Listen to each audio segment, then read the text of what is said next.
The night was alive, but not with crickets and fireflies. It was alive with fire. Flames climbed high, eating Noor's village. The air choked with smoke. Screams pierced the darkness. We have to go, now! Noor's mother shook her awake. Noor grabbed her baby brother, Reza. He was so small, so light. Her father was gone. He went to help others and didn't come back. Mama held Noor's hand tight. They ran through the chaos and fear. The fire chased them, hungry and cruel. Behind them, their home turned to ash. Noor looked back, a piece of her heart burning with it. But there was no time for tears, only running towards an unknown future, an uncertain hope.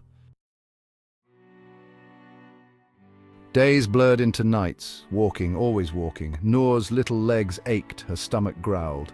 Eat, Noor, you need to be strong. Mama shared her meager rice, her voice weary. They met others on the road, families broken, spirits crushed. But still, they walked, united by fear and a desperate hope for safety. Noor clung to Reza. It was her responsibility, her tiny ray of light in the growing darkness. At night, they slept under the open sky. The stars, once familiar friends, now felt cold and distant. Fear was a monster lurking in the shadows, but Noor fought it. She sang lullabies to Reza, soft and low, clinging to the rhythm of hope.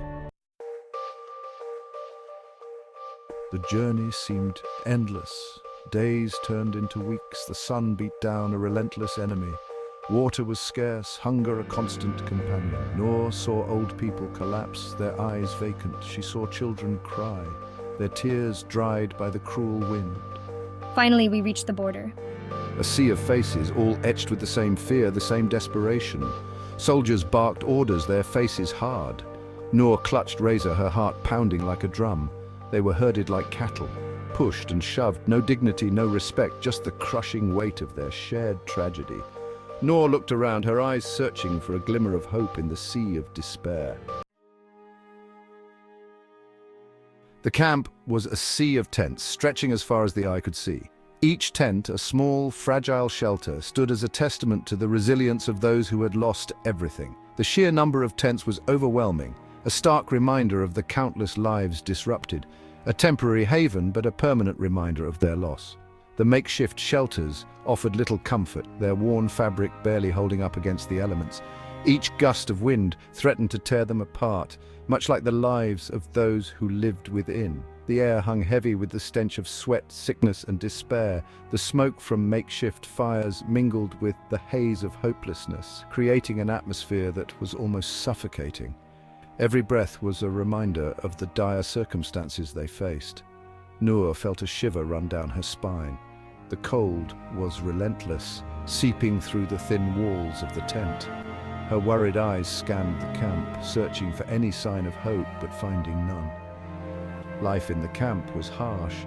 People stood in long lines, waiting for aid that was never enough.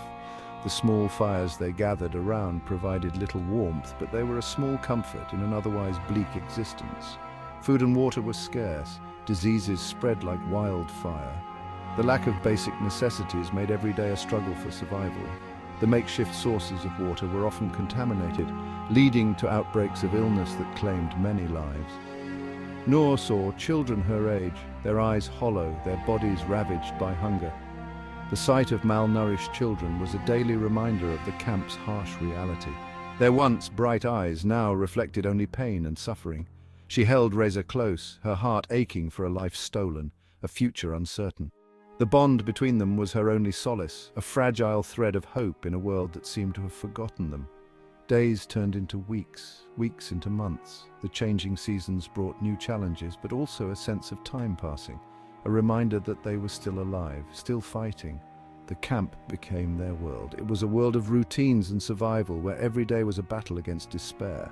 The small acts of daily life took on new significance, each one a testament to their resilience, a world stripped bare of joy, of laughter, of hope. The somber faces of the refugees reflected the lifeless atmosphere of the camp. Joy and laughter were distant memories, replaced by a constant struggle to survive.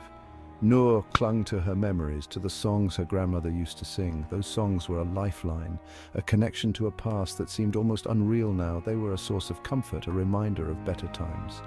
Songs of a life left behind, a life she yearned to reclaim. The photographs and memories were all she had left of a world that had been torn away from her. They were a beacon of hope, a reminder of what she was fighting for. Songs of a life left behind, a life I yearned to reclaim. The longing in her voice was palpable, a reflection of the collective yearning of all those who had been displaced. It was a yearning for home, for peace, for a future that seemed just out of reach.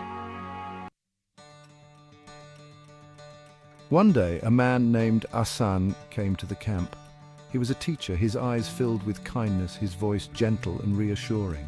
He started a small school, a beacon of light in the darkness. Noor, hungry for knowledge, for a semblance of normalcy, eagerly joined. Asan taught them letters, numbers and stories of resilience, of courage, of hope. He saw the spark in Noor's eyes, the pain hidden beneath her quiet demeanor. One day he brought a battered old guitar to class. Music, he said, his voice warm, has the power to heal, to give hope, to tell stories without words. He placed the guitar in Noor's hands. Find your voice, Noor, he whispered.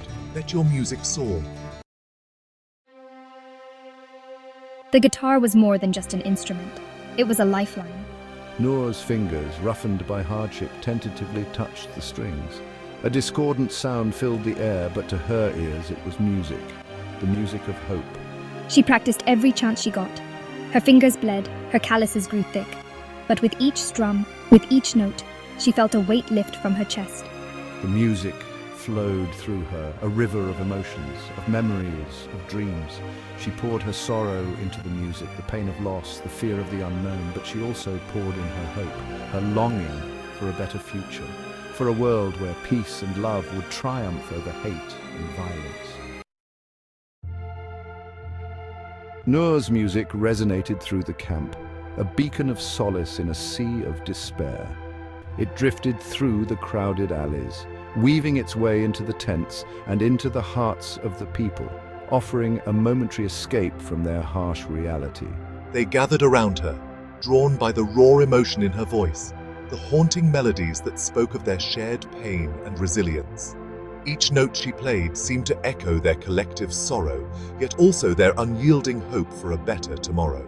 Her songs were their stories, woven with threads of their experiences.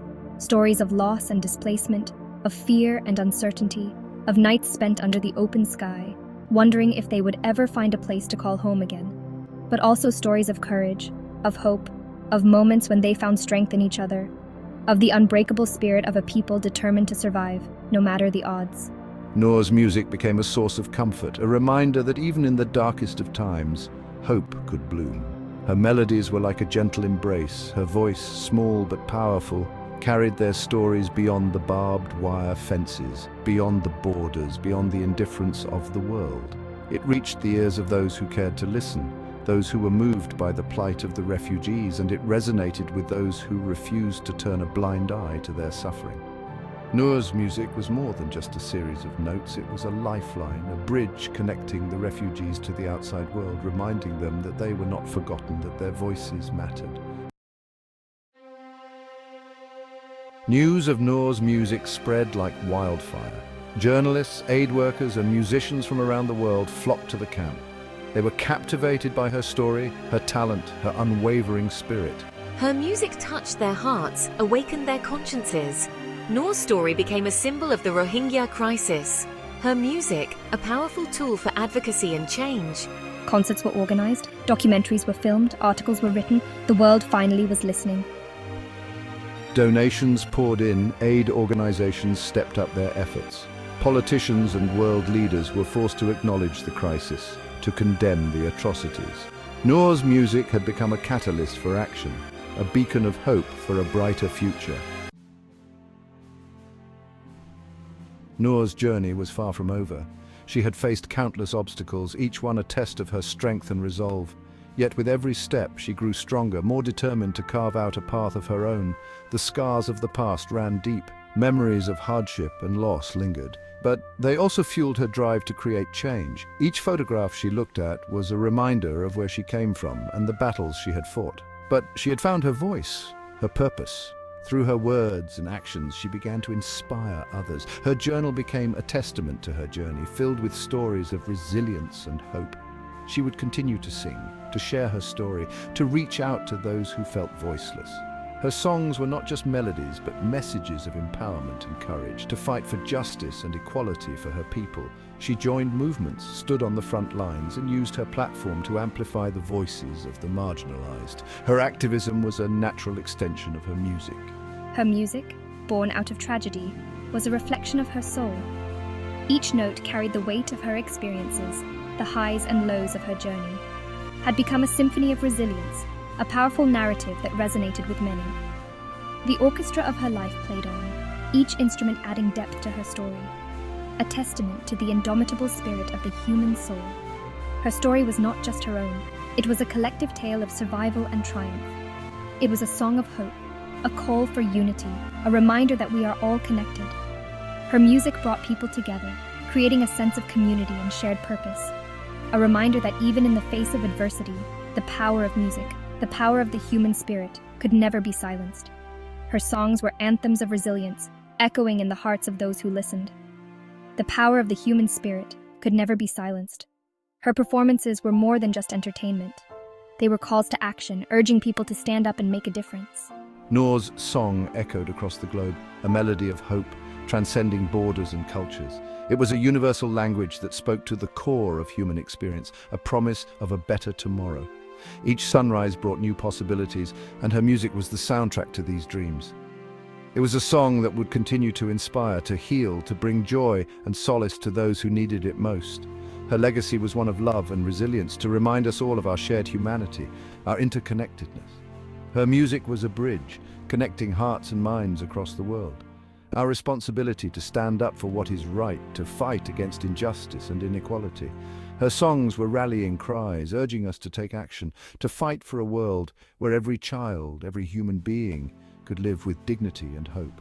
Her vision was one of a better, more just world, could live with dignity and hope. Her music was a beacon, guiding us towards a future where compassion and justice prevailed.